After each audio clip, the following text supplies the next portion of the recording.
A new program launched to help young people primarily understand financial and other services. Growing enthusiasm among employers about the National Workplace Wellness Policy. An increase in requests for back-to-school help prompts a charity to respond. Broadcasting from our studios in the Pine St. Michael, this is CBC NewsNight, starting now.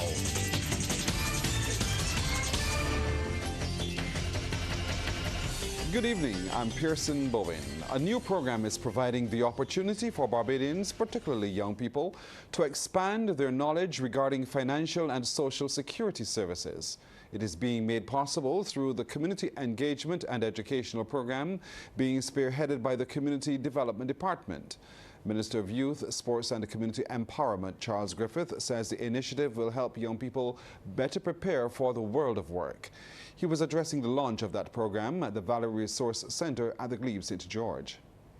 What we have realized is that there's a struggle within the ranks of young people to be able to produce TANF number, to be able to interact with the NIS, to be able to interact with the banking system. And hence, we believe that in a similar vein to what government is doing, that the ministry should remain proactive in terms of empowering our young people.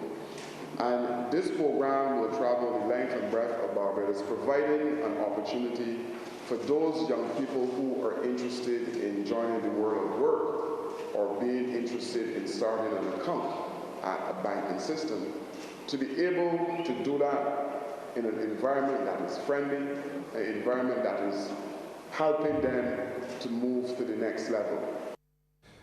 Acting Chief Community Development Officer Kay Hines says through the 3-month program, experts from financial and social agencies will make key knowledge and services relevant to members of the public within communities. This program will see resource persons from the National Insurance, Social Security and Social Security, Barbados Revenue Authority, Sagicor Bank, Barbados Public Workers Cooperative Credit Union. The program will begin tomorrow the 15th here at the Valley Resource Center, and we will continue at the Bushall, Parkinson, and the Holy Innocent Church. As the minister said, the program will continue around the entire island, and the first phase of the program will finish on October the 24th. The Barbados Workers Union has responded to the Barbados Hotel and Tourism Association chairman's comment on tourism layoffs, calling for greater worker protection and reform in the industry. It was just yesterday that BHTA chairman Javon Griffith referred to more than 200 workers being laid off by Sandals Resort as a seasonal norm for the industry.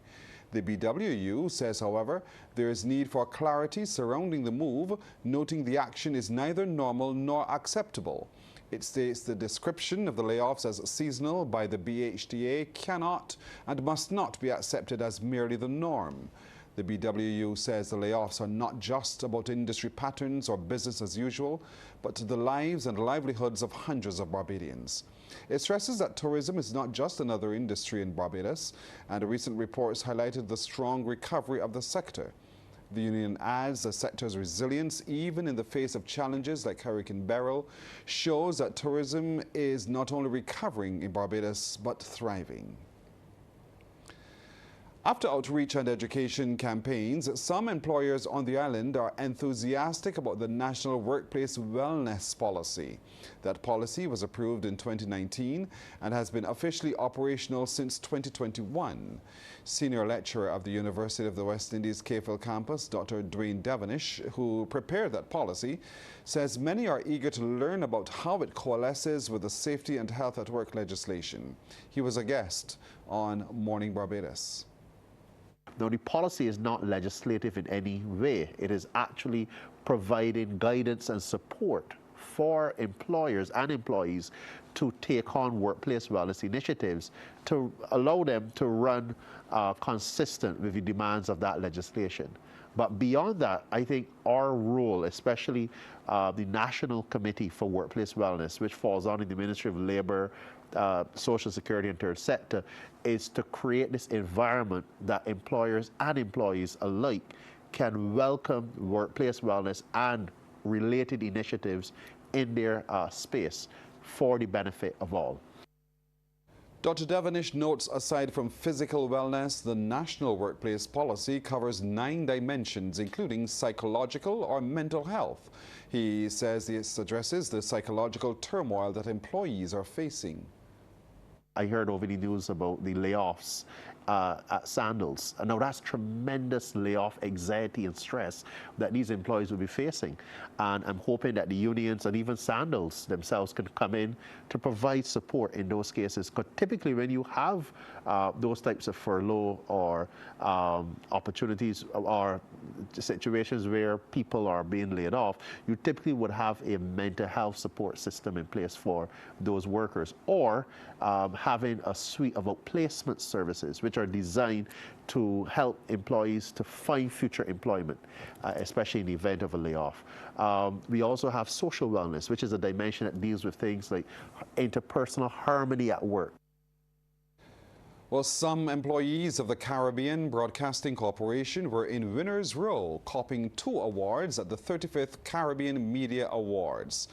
Miles Eversley and Joshua Hinkson, along with Sherwood McCaskey, captured the Caribbean Community Climate Change Center's Best Climate Change Documentary Award for their production Info Insight, Rum and Sargassum.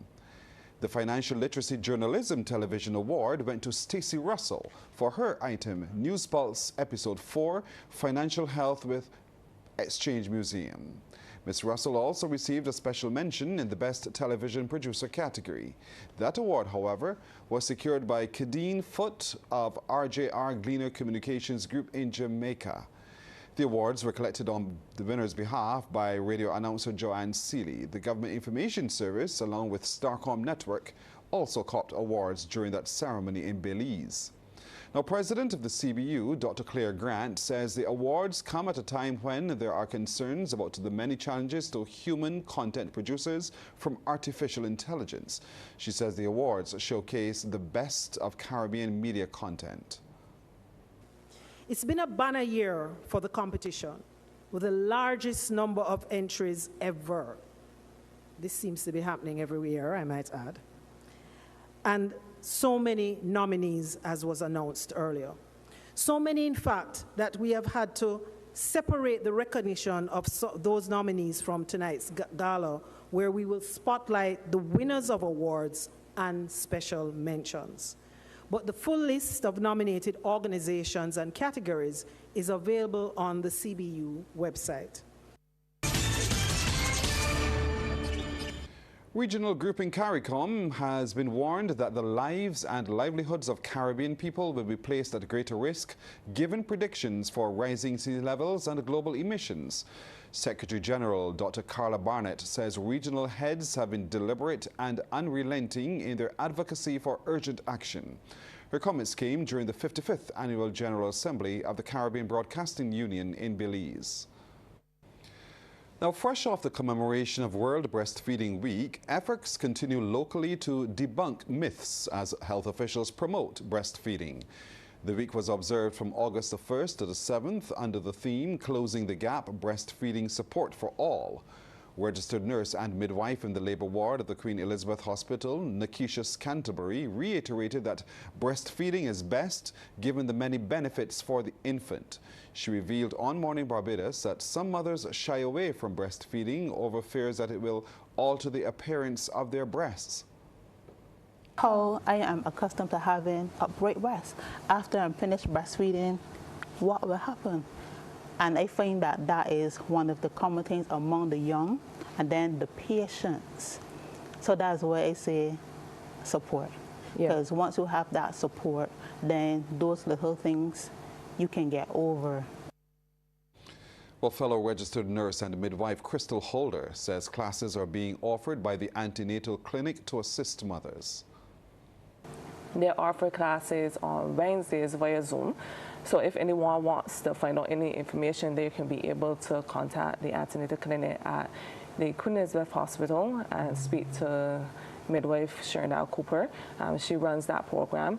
So we start from there because having information before, so trying to dispel some of those myths so when your time comes that you're able to have a foundation before it starts.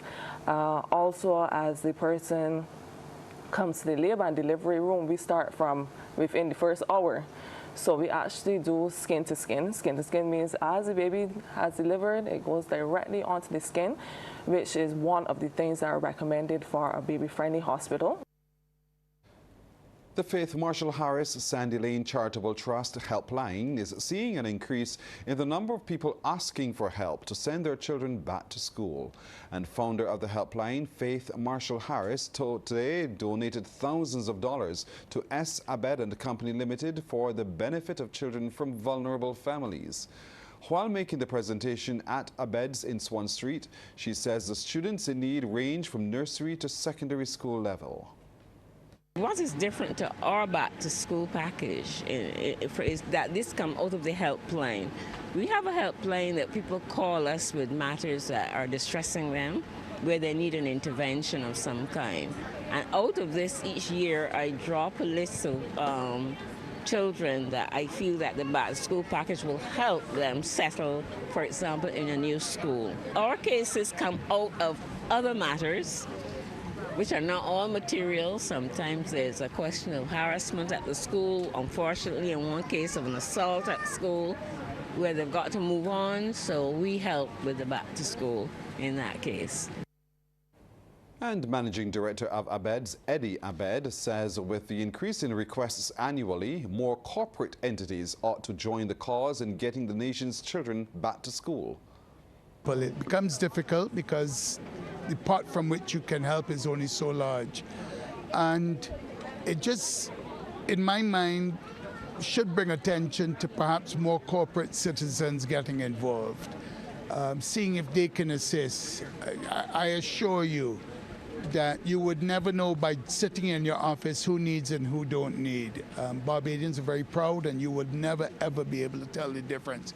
But there is a level of need. There are many organizations like FMH who are trying to help those who are absolutely desperate and in need. And if you reach out to them, I assure you that your donation will be well placed and resonate well with those who absolutely need it.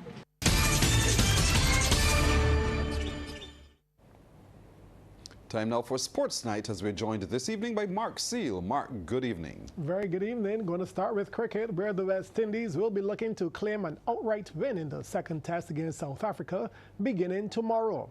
Now, after the drawn first test in Trinidad and Tobago, the action has shifted to the Providence Stadium in Guyana. Head coach Andre Coley says different conditions mean a different adaptation. This is especially for the younger players in the team like Jaden Seals, who was able to last match claim his maiden home test wicket and a total of 3 wickets in South Africa's first innings. Coley believes that Seals has a lot to offer once he understands his role and executes under any condition. There's no doubt that Jaden has a lot of talent. He's been very good for Sussex in county cricket. He's been good for us prior to injury and coming back from injury. And he continues to learn. Having someone like Kimar in the squad and Alzari was there recently and Jason. He has experience within the squad to actually tap into. He's quite expressive. He understands how he bowls, how he sets up against different batters and different conditions. So he's constantly learning. And what you referred to about being comfortable with during boring conditions is really, really about discipline. Recognizing the situation and working out what is required. And as you said, being disciplined when required. There's a period of time when you're bowling well and the wickets are coming and you're creating opportunities. And he's working through that with each opportunity that he's been given. Player bowls off in the second test at 10 a.m. In more cricket news, Signia Globe Financial Barbados under-17s have taken first innings lead over Jamaica in their opening match of the West Indies Rising Stars Men's Under-17 two-day cricket championship.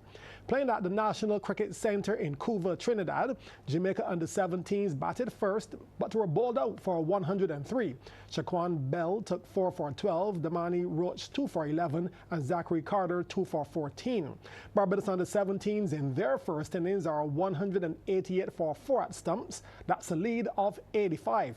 Joshua Branch has top scored with 59 not out with 5 fours and a 6, while skipper Joshua Dorn added 51 with 6 fours and a 6.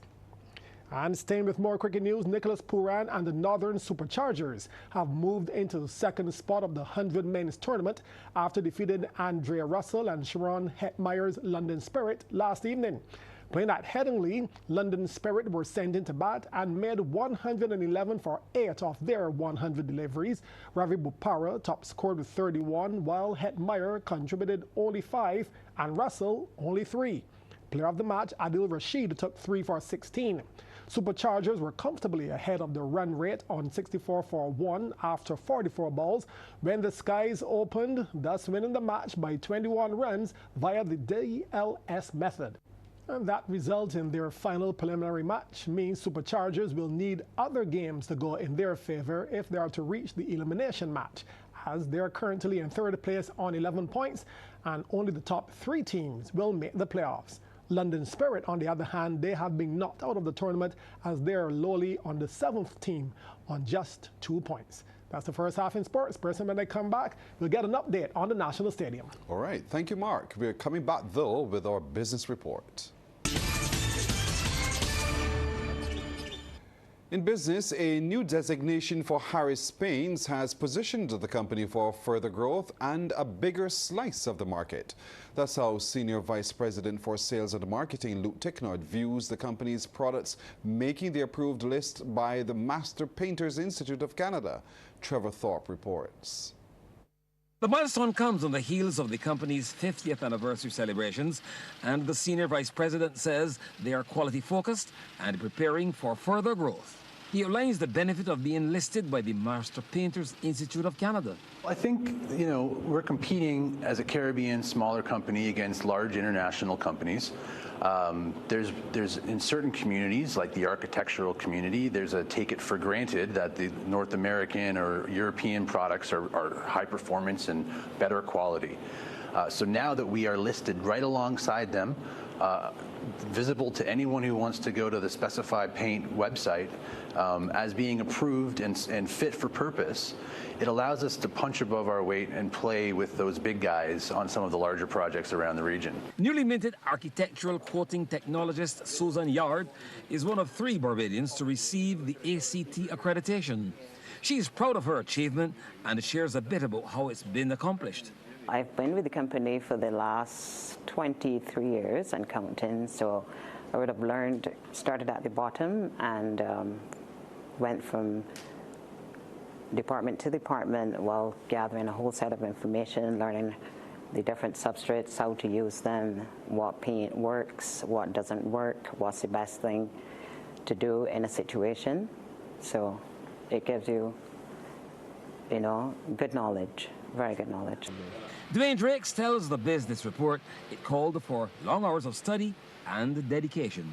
This accreditation does help me, especially in the export arena, because I do work closely with the export customers. So having the ability to boast that we are internationally certified and stuff, it gives me more confidence, and it gives them more confidence in believing in us and our ability to serve those countries. Ashley Graham, the other member of staff with the Architectural Coating Technologist designation, was not available as she's on holiday. Trevor Thorpe for the Business Report. We are hearing tonight that creativity, flexibility, taste and service are the driving forces behind one of Barbados' newest bakeries. Once again, Trevor Thorpe reports. Taste and service are the hallmarks of Island Gem Bakery.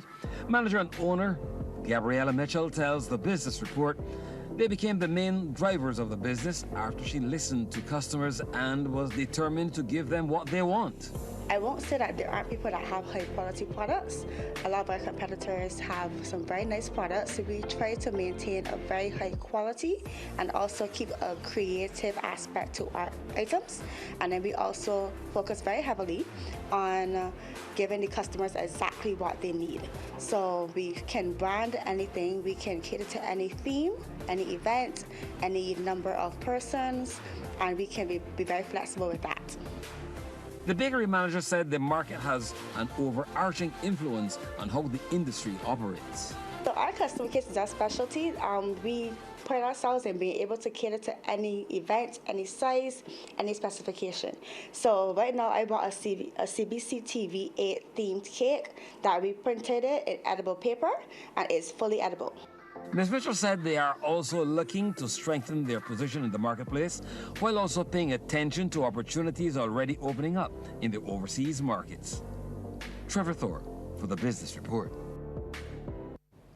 Thanks, Trevor. Here's a look now at tonight's trading report. In Jamaica, Radio Jamaica Limited, with 10,429,527 units, was the volume leader, followed by Carreras Limited and Trans-Jamaican Highway Limited. In Trinidad and Tobago, Grace Kennedy Limited was the volume leader, with 113,845 shares changing hands, for a value of Trinidad and Tobago $432,441, followed by Prestige Holdings Limited. And here in Barbados, no securities traded today on the regular market.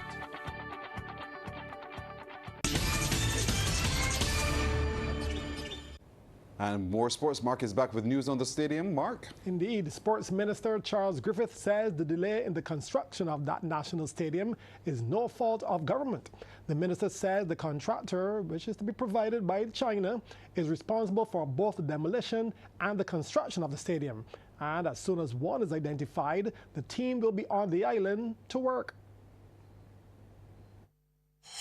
We're waiting on the Chinese to identify the contractor in China. Oh, they didn't do it, yeah. No, the contractor to do all of the work as it relates to the stadium. Their contractors are responsible for the demolition and the construction. So we are waiting. As soon as they identify the contractor in China, I believe they will be on the island to deal with that. Everything has been signed off now, so it is basically up to the Chinese side to identify that contractor and to do what they're supposed to do. On another note, the minister says he is set to work alongside the Barbados Olympic Association to create a 4-year plan where athletes will be geared to excel at the regional and international levels. A lot of persons tend to believe that the national stadium is responsible for our low showing. My concern is that there's so many different disciplines that we are not even looking at. We're seeing the national stadium as a 400 track, but the field events that we can, I believe, excel in are not on the table as far as sports is concerned. So when the officials from the BOA return to Ireland, I will be convening a meeting with them and some other stakeholders to ensure that we can have a 4-year cycle that is working for us. Obviously, we cannot say all of the disciplines that we will fund, but we will look to see those disciplines that we can medal in or the ones that we can excel in, and I'm sure that government will be prepared to put finances behind those particular individuals or the team sports that we think can do well. Another call has been made to revitalize the Barbados Defence Force Sports Program, which was discontinued back in 2018 due to funding challenges. The program was responsible for the training of many national talents, and Sports Minister Griffith says he is in full support of it, as he was responding to the BDF Chief of Staff, Commodore Eriton Sherlin, who pleaded for the program to be revived during the BDF's 45th anniversary celebrations recently. The BDF sports program included disciplines like cricket, football, table tennis, and track and field. But it required approximately $1.9 million in annual funding, which was provided by government. Minister Griffith shared his aim for the program in terms of logistics. I'm fully in support of restarting the BDF program, I think we would have seen the benefits of that initiative. Like Tino Best, who came out of the program and went as far as international. So what is required now is for us to sit down and to plan and see how best that we can move forward in terms of restarting the BDF program, because it will redound to the benefit of those disciplines that are involved in the process. And Pearson, back to you. That's sports. Thank you, Mark. Well, that's our time tonight. Thank you for keeping it with us. I'm Pearson Bowen. For the crew, to all of you, good night. By God's will, we will see you tomorrow.